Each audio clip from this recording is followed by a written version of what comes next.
Okay. Okay, assalamu alaikum and a very good morning to all.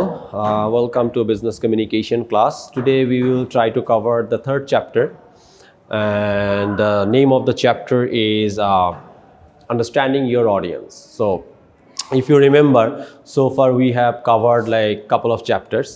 যেই chapters গুলোর মধ্যে একটা chapter ছিল, can you say the name of the chapters? Any of you? No, the first chapter.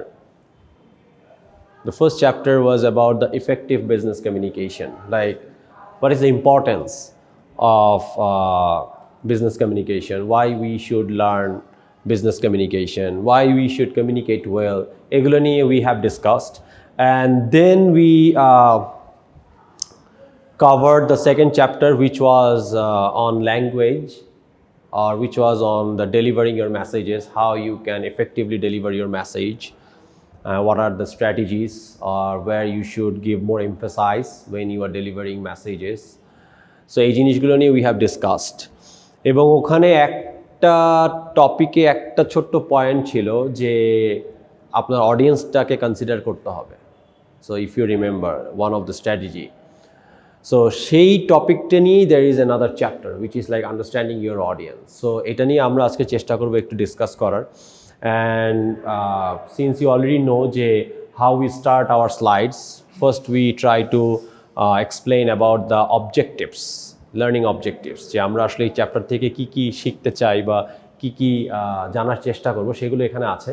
The first one is the self understanding is fundamental to communication. So what is self understanding? নিজেকে বোঝা, right? So কমিউনিকেশনের কিন্তু first স্টেপটাই হচ্ছে আপনার self understanding, যে আপনি নিজেকে কতটুকু বুঝতে পারছেন বা নিজেকে কতটুকু জানছেন. হ্যাঁ, তো সেই জায়গায় we will try to cover some factors and some methods or laws, and then we will try to discuss about the perception. You know what means perception, তাই না? পয়েন্ট অফ ভিউ হতে পারে, বা আপনি আপনার একটা জিনিস সম্বন্ধে কি ধারণা বা কি চিন্তা ভাবনা আছে, হ্যাঁ, তাই না? ফর এক্সাম্পল, যখন we think about Bangladesh, so many things coming in our mind, তাই না? Maybe traffic, maybe green, maybe river, maybe the seasons, maybe the poverty, I don't know. So perception, so perception নিয়ে আমরা একটু আলোচনা করার চেষ্টা করব, অ্যান্ড দেন আমরা চেষ্টা করব হচ্ছে listening and reading for understanding কতটুকু ইম্পর্ট্যান্ট বা কতটুকু জানা দরকার, অ্যান্ড দেন হচ্ছে লাস্টে আমরা শেষ করব হচ্ছে how you get to know your audience. ঠিক আছে, যেটা নিয়ে আমাদের আসলে আজকের এই টপিকটা আর কি. So for any kind of communication this is very important to know your audience, because আপনি ফর এক্সাম্পল প্রথমত হচ্ছে আপনি শিখলেন, প্রথমত হচ্ছে আপনি জানলেন why it is important to learn about business communication. এরপর আপনি শিখলেন যে how you can communicate well with the people. এখন আপনি মোটামুটি এক্সপার্ট, কাইন্ড অফ প্রো, বা কাইন্ড অফ ধরেন আপনি ready to deliver your message. So আপনি যাদেরকে ডেলিভার করছেন মেসেজগুলো, এখন তাদের সম্বন্ধে জানাটাও খুব ইম্পর্ট্যান্ট, বিকজ ফর এক্সাম্পল এখানে যদি আজকে সবাই ফ্রম সৌদি হতো and only understand the Arabic language, তাহলে আমি যেভাবে কথা বলছি no one will understand anything. Probably ইংলিশে বললে হয়তো বা দু একটা কিছু বুঝতে পারতো. So this is something like which is a very small part of to understand your audience, but there are so many things যেগুলো আসলে আমাদের জানা দরকার. সো সেগুলো নিয়ে আমরা চেষ্টা করব ডিসকাস করার. সো সেলফ কনসেপ্ট, যেটা ফার্স্টে বললাম, self understanding is the fundamental to communication. So সেটার প্রথম ইয়াটা হচ্ছে সেলফ কনসেপ্ট. সেলফ কনসেপ্টটা কি? ওয়েন উই কমিউনিকেট, আমরা যখন কারোর সাথে কমিউনিকেট করি তখন আসলে দেয়ার আর সো মেনি থিংস কিন্তু going on in our mind. কি কি? We are full of expectations. আমরা যখন কারোর সাথে কমিউনিকেট করি তখন আমাদের অনেক ধরনের এক্সপেকটেশন থাকে, রাইট? কিছু একটা মেসেজ ডেলিভারি করছেন উইথ অ্যান এক্সপেকটেশন, কিছু একটা ডিমান্ড করছেন উইথ অ্যান এক্সপেকটেশন, কিছু একটা ডেলিভারি করছেন উইথ অ্যান এক্সপেকটেশন. ডাউটস থাকে না, যে হতেও পারে নাও হতেও পারে. ফিয়ার থাকে। নর্মালি আমাদের এখানকার প্র্যাকটিস কি, যে ফ্যাকাল্টিদের সাথে কথা বলতে গেলে অনেক ধরনের ভয় কাজ করে, যে না জানি কি বলবে, বা একটা কোশ্চেন আপনার মাথায় এসছে যেটা আপনি করার আগে অনেক কিছু চিন্তা করছেন যে এটা করা ঠিক হবে কি না। যদিও এই রকম এক্সপিরিয়েন্স আমার মনে হয় না ইউনিভার্সিটিতে আপনাদের আছে, কারণ আমাদের সব ফ্যাকাল্টিজরা very friendly and very much open minded and cooperative as well, তাই না? Also hopes. So when we দেখেন, লাইন কিন্তু একটাই, ওয়ার্ড কিন্তু 6-7টাই, বাট প্রত্যেকটা ওয়ার্ডের কিন্তু ইন ডেপথ কিছু মিনিং আছে। মানে if we want we can actually give lectures on any word for hours, ঠিক আছে? সো আমি কি বলি যে সবসময় যে খুব অল্প পড়বো, খুব অল্প কিছু শব্দ শেখার চেষ্টা করব, বাট সেগুলোর আমরা ইন ডেপথ মিনিং খোঁজার চেষ্টা করব এবং সেই শব্দগুলো বোঝার চেষ্টা করব। সো এখানে কি বলছে যে when we communicate we are full of expectations, doubts, fears and hopes. বুঝতে পেরেছেন কিনা? সো আমরা যখন কমিউনিকেট করছি, খুব ছোট জিনিস কিন্তু এগুলো কিন্তু খুবই ইম্পর্টেন্ট। সো আমাদের মধ্যে এই জিনিসগুলো কাজ করে। ওয়ার উই প্লেস এমফেসাইজ, আমরা আসলে কোথায় এমফেসাইজটা দিব, কোন জায়গাটায় আমরা গুরুত্বটা দিব যখন আমরা কমিউনিকেট করছি। আমি কি পুরো মেসেজে গুরুত্ব দিব, নাকি শুধুমাত্র যেই জিনিসটা আসলে আপনাদের টেক হোম করা দরকার বা যেই জিনিসটা আপনাদের ব্রেইনে নেওয়া দরকার সেই জায়গায় এমফেসাইজ দিব? হোয়াট উই ফোকাস অন, আমরা কোন জায়গাটায় ফোকাস দিব, কোন জায়গাটায় আমরা গুরুত্ব দিব। And how we view our potential has a direct impact on our communication interactions. বুঝতে পেরেছেন?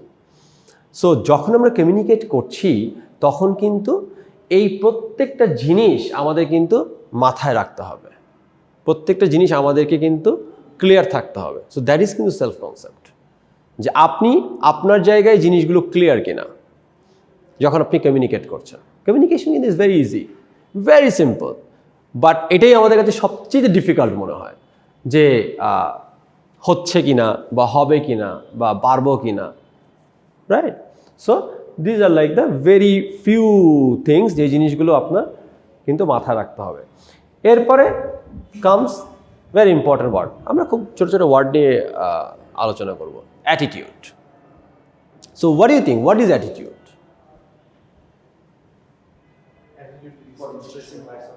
Attitude is expressing yourself. What else?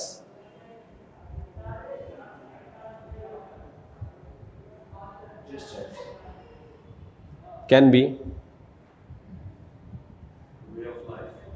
way of life, the way you live your life. আর কি? Right. So দেখেন এটাই লেখা আছে এখানে, যে attitude is your immediate disposition toward A concept or an object. আপনি যে জিনিসটা করছেন বা করতে চাচ্ছেন বা বলছেন বা বলতে চাচ্ছেন, সেটার ইমিডিয়েট যে ডিসপোজিশনটা আপনি দেখাচ্ছেন, দ্যাট ইজ কিন্তু অ্যাটিটিউড। এবং অ্যাটিটিউড কিন্তু can change very easily and very frequently. হঠাৎ করে একটা জিনিস দেখে আপনার মেজাজ খারাপ হয়ে যায়, হঠাৎ করে একটা জিনিস দেখে আপনার খুব ভালো লাগে, হঠাৎ করে একটা জিনিস দেখে আপনার ফেশিয়াল এক্সপ্রেশন চেঞ্জ হয়ে যায়, হয় না? দ্যাট ইজ কিন্তু অ্যাটিটিউড। ছোট জিনিস কিন্তু গুরুত্ব দিতে হবে, কমিউনিকেশনে এই জিনিসগুলো গুরুত্ব দিতে হবে।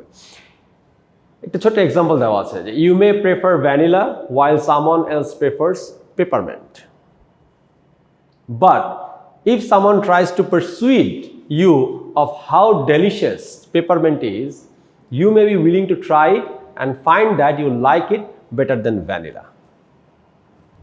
So understand কি বলছে? বুঝতে পেরেছেন কি বলেছে? So that is skin attitude. ঠিক আছে? ওকে, এরপরে যে জিনিসটা আছে সেটাকে আমরা বলি বিলিভস। আমরা কিন্তু সব সেলফ কনসেপ্ট নিয়ে আলোচনা করছি। সেলফ কনসেপ্টে এই জিনিসগুলো কিন্তু খুব ইম্পর্টেন্ট পার্ট। এই জিনিসগুলো যদি আপনি ধরেন আগে বুঝতে পারেন যে এই জিনিসগুলোই হচ্ছে এই জিনিস, এবং সেগুলোর উপর যদি কাজ করতে পারেন, তাহলে কিন্তু আপনি একজন ভালো কমিউনিকেটর হয়ে যাবেন। Very easy. So believes, what is believes? বাংলায় একটা কথা আছে, বিশ্বাসে মিলায় বস্তু, তাই না? বাট বিলিভসটা কি? বিলিভসটা হচ্ছে our ideas based on our previous experiences. So আমরা অতীত থেকে অভিজ্ঞতা নিয়ে অনেক কিছু কিন্তু বলি, বিশ্বাস করি। আমি বিশ্বাস করি আমি যদি আজকে ইউনিভার্সিটি অফ স্কলার্সে রেগুলার ক্লাস করতে পারি তাহলে আমি অনেক কিছু শিখব। বেশি বেশি বললাম? সো এরকম হতে পারে, বা এরকম কি হতে পারে, আপনি এখান থেকে গ্র্যাজুয়েশন কমপ্লিট করার পরে আপনার বিশ্বাস হলো যে আপনি এখান থেকে গ্র্যাজুয়েশন কমপ্লিট করেছেন, so you now have a better future or you have a better career.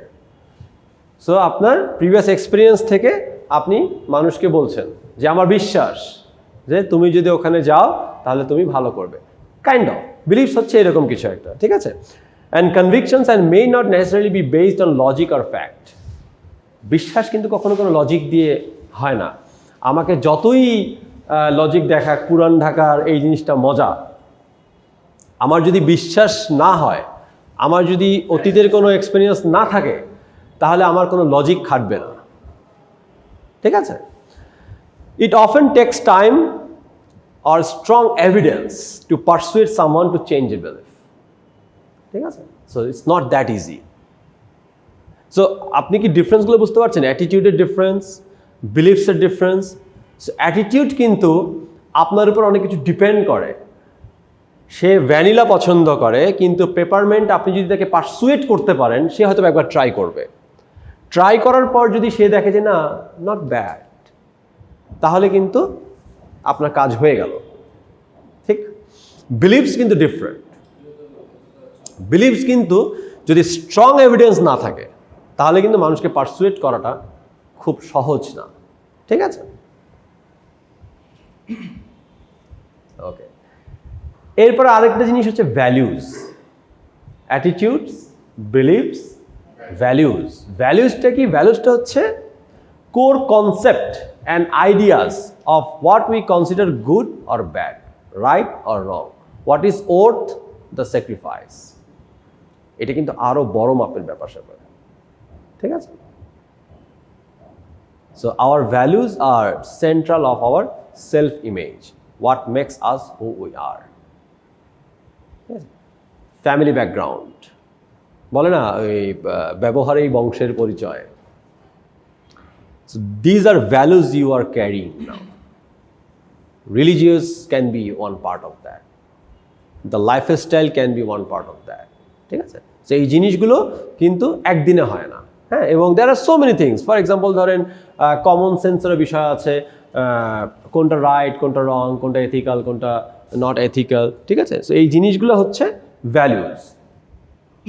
আচ্ছা, এরপরে আরেকটা জিনিস আছে, সেটা হচ্ছে self image. All part of like self concept.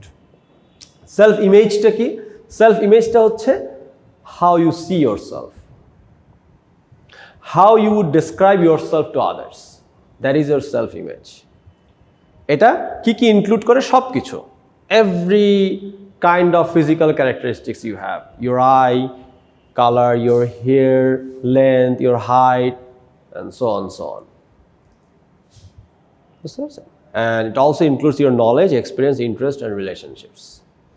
So এই সব কিছু মিলিয়ে কিন্তু এটা হচ্ছে আপনার একটা সেলফ ইমেজ, যে how you see your self.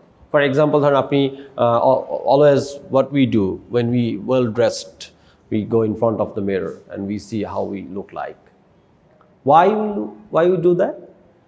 দেখার জন্য আমাকে কেমন লাগছে, right? But when we communicate, we don't see actually. ঠিক না? Right? So that is also important. Before you communicate, এই জিনিসগুলো আপনাকে কনসিডার করতে হবে, ঠিক আছে। So that is self image. আরেকটা জিনিস বোধ আছে সেলফ স্টিম। সেলফ স্টিম আবার আরেকটা জিনিস। সেলফ স্টিমটা হচ্ছে how you feel about yourself, your feelings, your self acceptance, your self respect. That is self esteem. একটা হচ্ছে আপনি কিভাবে আপনাকে দেখছেন, আর একটা হচ্ছে আপনি কিভাবে আপনাকে ফিল করছেন, how confident you are. It can be a part of self esteem. How ready you are, বুঝতে পেরেছেন? এক তো হচ্ছে আপনি খেলবেন, আর এক হচ্ছে আপনি খেলা জানেন। ঠিক আছে, দ্যাট ইজ সেলফ স্টিম। ওকে, এইটা একজনের একটা কাইন্ড অফ থিওরি, চার্লস কুলিজের থিওরিটা হচ্ছে লুকিং গ্লাস সেলফ। সো এটা কি? এটা হচ্ছে, এটা রিইনফোর্স করে how we look to others and how they view us, treat us and interact us to gain insight of our identity. বুঝতে পারছেন? এটা জিনিসটা কি? জিনিসটা হচ্ছে যে আমরা অনেক সময় যেটা করি সেটা হচ্ছে যে how we look to others and how they view us, এটার উপর ডিপেন্ড করে আমরা একটা জাজ করি। যেমন ও আমাকে পছন্দ করে না, তাই আমিও ওকে পছন্দ করি না। ও আমার সম্বন্ধে এটা বলেছে, তাই আমি ওর সম্বন্ধে এটা বলে দিলাম। So this is a kind of theory যেটাকে লুকিং গ্লাস সেলফ বলে। রাইট। সো আরেকটা আছে, এটা রবার্ট রোজেনথলের একটা university professor of social psychology at Harvard University. So ওনার একটা কনসেপ্ট আছে, যে কনসেপ্টটাকে বলা হয় হচ্ছে সেলফ ফুলফিলিং প্রফেসি। হ্যাঁ, সেলফ ফুলফিলিং প্রফেসিটা কি? In which someone's behaviour comes to match and mirror others expectations. It's not new, it's nothing new. ঠিক আছে? সো কারো একজনের ব্যবহার কারো একজনের সাথে মিলে যেতেই পারে। হ্যাঁ, সেটাকে হচ্ছে সেলফ ফুলফিলিং প্রফেসি বলি। সেটা sometime it comes from your mentorship. আপনি একজনকে এত বেশি ফলো করছেন যে তার জিনিসটা আপনার মধ্যে ঢুকে গেছে। শাহরুখ খানকে ফলো করতে করতে করতে তো আপনি নিজেও মাঝে মাঝে শাহরুখ খানের মতন কথা বলছেন, বা ভাইস ভার্সা অন্য কারো হতে পারে। সো উনি কি বলে যে observe 4 principles while studying this interaction between expectations and performance. তার মধ্যে 4টা স্টাডি উনি পেয়েছে। 4টা স্টাডি আপনারা একটু পড়ে নিন, nothing very much interesting, but আপনার জানা থাকলে আপনার ভালো লাগবে। ঠিক আছে? So these are all like the self concept. ঠিক আছে? এই জিনিসগুলো যদি ধরেন আপনি জানা থাকে এবং এই জিনিসগুলো যদি আপনারা কাজ করেন, তাহলে দেখবেন অনেক জায়গায় you will do better. Okay, so আজকে আমরা শুধু এতটুকুই রাখবো। হ্যাঁ, আজকে আমরা শুধুমাত্র এই সেলফ আন্ডারস্ট্যান্ডিংয়ের উপরেই রাখবো। এর পরের দিন আমরা আবার এই চ্যাপ্টারটা কন্টিনিউ করবো। ঠিক আছে? Any questions you have? একটু ভিডিওটা অফ করে দিন।